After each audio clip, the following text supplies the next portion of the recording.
公安边防部队改革后，下属义务兵都去哪了？都能成为警察，获得公务员编制吗？大家好，我是启明，本期话题：公安边防改革。2018年武警体制改革之后，武警序列中的公安边防部队，其主体部分全部转隶国家移民管理局，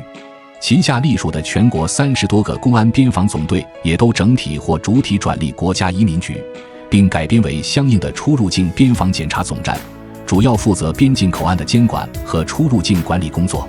相应的编制和人员也转为移民管理警察，但并不是所有人都能一步跨入公务员行列，特别是原武警公安边防部队中的义务兵。公安边防部队转隶后，为何有部分官兵能成为警察？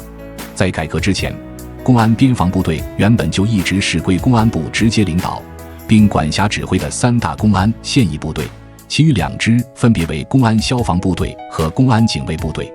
不过，公安现役部队的编制序列是在武警部队当中，同时也受武警部队领导、衔级标准和各级别待遇等都是执行的武警现役部队标准，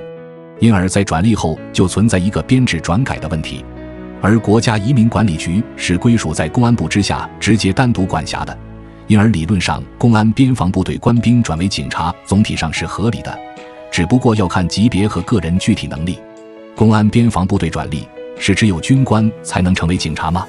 首先，军官肯定是可以成为警察的，只要根据相应级别进行套改，就可以获得警察身份和相应的公务员行政编制，同时坚守在相应的管理指挥工作岗位上。而对于士官和士兵则要分情况讨论，并且国家是给予了转改考试的机会，能否成为警察获得编制就凭自己的能力。